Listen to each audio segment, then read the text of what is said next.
ਨੂੰ ਪਿਆਰ ਭਰੀ ਸਤਿ ਸ਼੍ਰੀ ਅਕਾਲ। ਪੰਜਾਬੀ ਭਾਸ਼ਾ ਚੈਨਲ 'ਤੇ ਆਪ ਸਭ ਦਾ ਸਵਾਗਤ ਹੈ। ਅੱਜ ਆਪਾਂ ਪੁਸਤਕਾਂ ਸਭ ਤੋਂ ਚੰਗਾ ਸਾਥੀ ਲੇਖ ਬਾਰੇ ਪੜ੍ਹਾਂਗੇ ਕਿ ਪੁਸਤਕਾਂ ਕਿਸ ਤਰੀਕੇ ਨਾਲ ਸਾਨੂੰ ਰਾਹ ਵਿਖਾਉਂਦੀਆਂ ਹਨ, ਕਿਸ ਤਰੀਕੇ ਨਾਲ ਇਹ ਸਾਡੇ ਜੀਵਨ ਦੇ ਵਿੱਚ ਲਾਭਕਾਰੀ ਹੁੰਦੀਆਂ ਹਨ, ਇਹ ਸਾਡੀਆਂ ਇੱਕ ਚੰਗੀ ਸਾਥੀ ਹੁੰਦੀਆਂ ਹਨ। ਚਲੋ ਸ਼ੁਰੂ ਕਰਦੇ ਹਾਂ।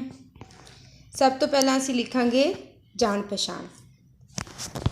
जब भी आपको ऐसे लिखना है, लेख आ जाए, निबंध आए, कुछ बच्चे कहते हैं कि मैम लेख होता है, उसमें लिखा होता है लेख लिखना है, तो वो उसमें ये पॉइंट नहीं बनाते हैं, सीधा लिख देते हैं।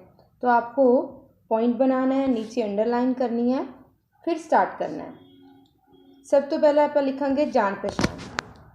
पुस्तकां अजिहा शाही खजाना हुंदियां हन जिन्हां ਵਿੱਚ सोना चांदी ਜਾਂ ਹੀਰੇ ਜਵਾਹਰ नहीं बल्कि ਗਿਆਨ ਤੇ ਬੁੱਧੀ ਦੇ ਵਿਚਾਰ ਤੇ ਭਾਵਨਾਵਾਂ ਸੰਗ੍ਰਹਿ ਕਰਕੇ ਰੱਖੀਆਂ ਹੁੰਦੀਆਂ ਹਨ।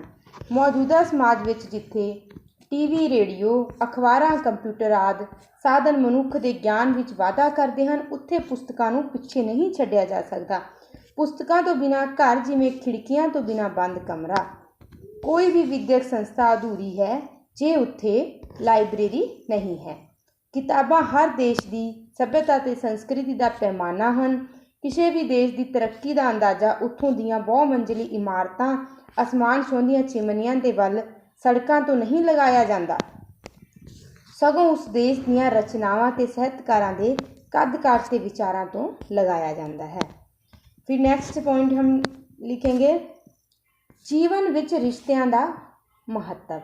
मतलब अगर तुसी इन्हां नुकतियां तो बिना लिखते हो तो तुहानूं उन्ने मार्क्स नहीं मिलणगे। इसलिए तुसी हर एक नुकता लिखना है, फिर उसनूं एक्सप्लेन करना है। इस तरीके नाल तुसी ऐसे लिखना है। मनुख सभ्याचारक संस्थावां दा मोढी हुंदा है। वो अगे दूजे व्यक्तियां नाल रिश्तियां विच वज्झा हुंदा है, जिस नाल परिवार की सिरजना हुंदी है। परिवार समाजिक बनतर विच विशेष स्थान रखता है। परिवार मनुखी रिश्तियां की अजिही मूल इकाई है जो इकट्ठा जीवन जिउण लई समाजिक तौर ते प्रवानित है। इस संबंध परिवार के मैंबरां विचकार हक्कां अते फर्जां की वंड का आधार बनते हैं अते जीवन के ਵੱਖ-ਵੱਖ पक्षां की पूर्ति करते हैं। रिश्ते प्यार, सत्कार, मोह अते एक दूजे के विश्वास करन नाल ही निभाए जा सकते हैं। फिर असीं लिखते हैं ਇੱਟਾਂ ਰੋੜਿਆਂ ਅਤੇ ਪੱਥਰਾਂ ਨਾਲ ਬਣਾਇਆ ਮਕਾਨ ਉਦੋਂ ਘਰ ਬਣਦਾ ਹੈ ਜਦੋਂ ਉਸ ਵਿੱਚ ਰਿਸ਼ਤਿਆਂ ਦੀ ਮਹਿਕ ਆਵੇ। ਇਸ ਲਈ ਰਿਸ਼ਤੇ ਸਾਡੇ ਲਈ ਬਹੁਤ ਮਹੱਤਵ ਰੱਖਦੇ ਹਨ। ਸਾਨੂੰ ਜਿਉਣ ਲਈ ਰਿਸ਼ਤਿਆਂ ਦਾ ਬਹੁਤ ਸਾਥ ਚਾਹੀਦਾ ਹੁੰਦਾ ਹੈ, ਉਹ ਜੋ ਕਿ ਸਾਡੇ ਲਈ ਬਹੁਤ ਮਹੱਤਵਪੂਰਨ ਹੁੰਦਾ ਹੈ। ਫਿਰ ਅੱਗੇ ਅਸੀਂ ਲਿਖਾਂਗੇ ਪੁਸਤਕਾਂ ਦਾ ਮਹੱਤਵ। ਪੁਸਤਕਾਂ ਦਾ ਸਾਡੇ ਜੀਵਨ ਵਿੱਚ ਬਹੁਤ ਮਹੱਤਵਪੂਰਨ ਸਥਾਨ ਹੈ, ਪਰ ਅਜੋਕੇ ਯੁੱਗ ਵਿੱਚ ਪੁਸਤਕਾਂ ਪੜ੍ਹਨ ਦਾ ਰੁਝਾਨ ਕਾਫੀ ਘੱਟ ਗਿਆ ਹੈ। ਇਸ ਦਾ ਸ਼ਾਇਦ ਇੱਕ ਹੀ ਕਾਰਨ ਸਾਡੇ ਸਮਾਜ ਵਿੱਚ ਟੈਕਨੋਲੋਜੀ ਦਾ ਆਉਣਾ ਹੈ। ਵਿਦਿਆਰਥੀ ਪੜ੍ਹਨ ਨਾਲੋਂ ਵਿਹਲੇ ਸਮੇਂ ਵਿੱਚ ਫੋਨ ਦੀ ਵਰਤੋਂ ਕਰਨਾ ਜ਼ਰੂਰੀ ਸਮਝਦੇ ਹਨ, ਪਰ ਜੋ ਗਿਆਨ ਸਾਨੂੰ ਪੁਸਤਕਾਂ ਤੋਂ ਪ੍ਰਾਪਤ ਹੋਣਾ ਹੈ ਉਹ ਸਾਨੂੰ ਹੋਰ ਕਿਸੇ ਵਸੀਲੇ ਤੋਂ ਵੀ ਪ੍ਰਾਪਤ ਨਹੀਂ ਹੋ ਸਕਦਾ। ਪੁਸਤਕਾਂ ਦਾ ਗਿਆਨ ਮਨੁੱਖ ਨੂੰ ਜਿੱਥੇ ਵਧੀਆ, ਸੁਚਾਰੂ, ਯੋਗ ਤੇ ਹਿੰਮਤੀ ਇਨਸਾਨ ਬਣਾ ਸਕਦਾ ਹੈ, ਉੱਥੇ ਜੇਕਰ ਇਹਨਾਂ ਦੀ ਗਲਤ ਵਰਤੋਂ ਕੀਤੀ ਜਾਵੇ ਤਾਂ ਇਹ ਮਨੁੱਖ ਨੂੰ ਇਸ ਦਾ ਉਲਟ ਰੂਪ ਵੀ ਪ੍ਰਦਾਨ ਕਰ ਸਕਦੀਆਂ ਹਨ। ਇਸ ਲਈ ਚੰਗੇ ਤੇ ਯੋਗ ਗਿਆਨ ਵਾਸਤੇ ਚੰਗੇ ਅਧਿਆਪਕਾਂ ਦਾ ਸਹਾਰਾ ਲਿਆ ਜਾ ਸਕਦਾ ਹੈ। ਹਰ ਗਿਆਨ ਹਰ ਉਮਰ ਵਿੱਚ ਯੋਗ ਨਹੀਂ ਹੋ ਸਕਦਾ, ਇਸ ਲਈ ਗਿਆਨ ਦੀ ਪ੍ਰਾਪਤੀ ਉਮਰ ਦੇ ਹਿਸਾਬ ਨਾਲ ਹੀ ਠੀਕ ਰਹਿੰਦੀ ਹੈ।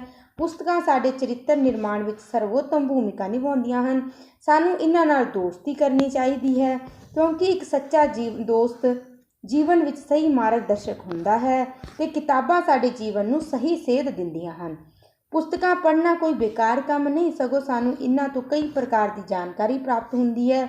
ਇਸ ਲਈ ਸਾਨੂੰ ਆਪਣੀ ਜ਼ਿੰਦਗੀ ਵਿੱਚ ਇਹਨਾਂ ਦਾ ਮਹੱਤਵ ਸਮਝਦੇ ਹੋਏ ਇਹਨਾਂ ਨੂੰ ਆਪਣੇ ਜੀਵਨ ਵਿੱਚ ਅਪਣਾਉਣ ਦੀ ਲੋੜ ਹੈ।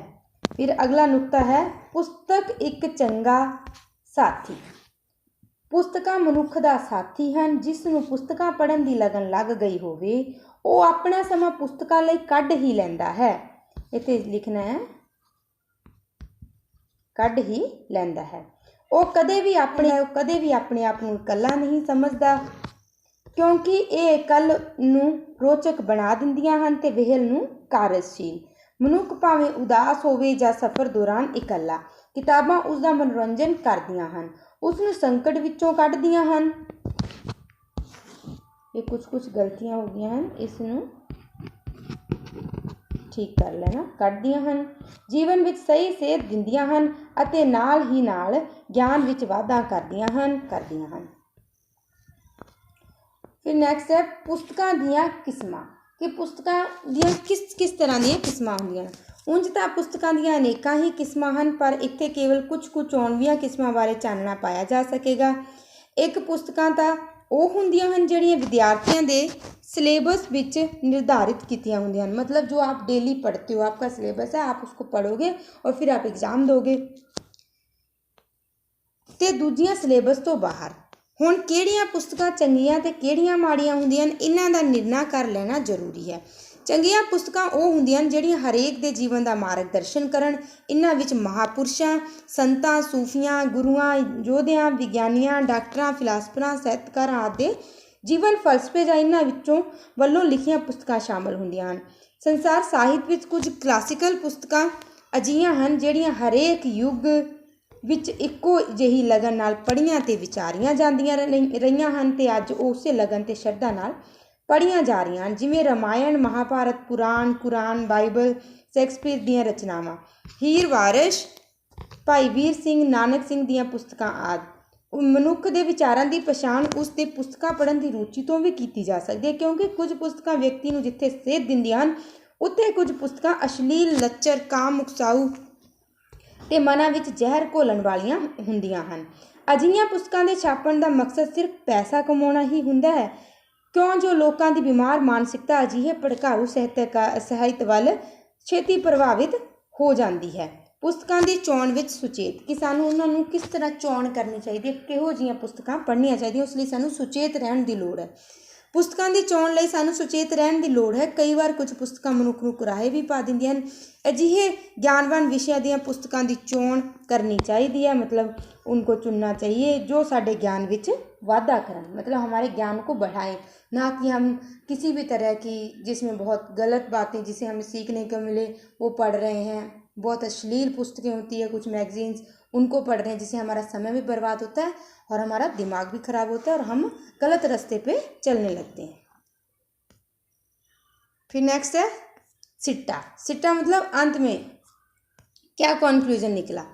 अंत ਵਿੱਚ ਅਸੀਂ ਕਹਿ ਸਕਦੇ ਹਾਂ ਕਿ ਪੁਸਤਕਾਂ ਜੀਵਨ ਦੀਆਂ ਇੱਕ ਬਹੁਤ ਹੀ ਮਹੱਤਵਪੂਰਨ ਅੰਗ ਹਨ।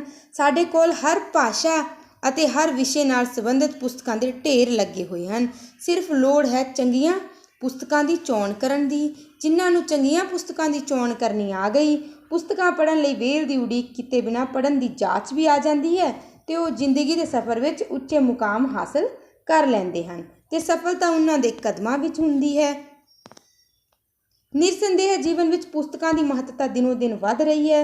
ਕਿਸੇ ਵੀ ਕੌਮ ਦੇ ਜੀਵਨ ਅਤੇ ਉਸ ਦੀ ਉਸਾਰੀ ਵਿੱਚ ਇਹਨਾਂ ਦਾ ਵੱਡਾ ਹੱਥ ਹੁੰਦਾ ਹੈ।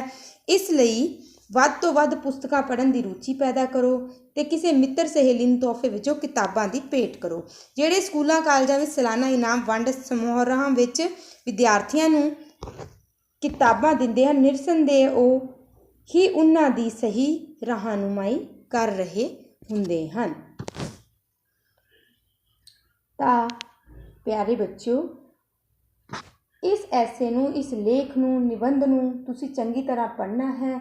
ਜਿਸ ਤਰੀਕੇ ਨਾਲ ਮੈਂ ਤੁਹਾਨੂੰ ਕਰਵਾਇਆ ਹੈ, ਥੋੜ੍ਹਾ ਐਗਜ਼ਾਮ ਹੁੰਦਾ, ਐਗਜ਼ਾਮ ਦੇ ਵਿੱਚ ਨੁਕਤੇ ਦਿੱਤੇ ਹੁੰਦੇ ਨੇ, ਤੁਸੀਂ ਉਹਨਾਂ ਨੁਕਤਿਆਂ ਨੂੰ ਲੈ ਕੇ ਅੱਗੇ ਲਿਖ ਸਕਦੇ ਹੋ। ਜ਼ਰੂਰੀ ਨਹੀਂ ਕਿ ਤੁਸੀਂ ਜਿਵੇਂ ਮੈਂ ਲਿਖਵਾਇਆ ਸੇਮ ਲਿਖੋ, ਐਜ਼ ਇਟ ਇਜ਼ ਲਿਖਣ ਦੀ ਜ਼ਰੂਰਤ ਨਹੀਂ ਹੈ। ਤੁਹਾਨੂੰ ਉਸ ਦੇ ਅਕੋਰਡਿੰਗ ਲਿਖੋ, ਬਸ ਤੁਸੀਂ ਨੁਕਤੇ ਬਣਾ ਕੇ ਉਸ ਨੂੰ ਅੰਡਰਲਾਈਨ ਕਰੋ ਕਿ ਜੋ ਵੀ ਪੇਪਰ ਚੈੱਕ ਕਰੇ ਉਸ ਨੂੰ ਤੁਸੀਂ ਪ੍ਰਭਾਵਿਤ ਕਰ ਸਕੋ ਕਿ ਤੁਸੀਂ ਜੋ ਲਿਖਿਆ ਬਹੁਤ ਅੱਛੇ ਤਰੀਕੇ ਨਾਲ ਲਿਖਿਆ। ਧੰਨਵਾਦ।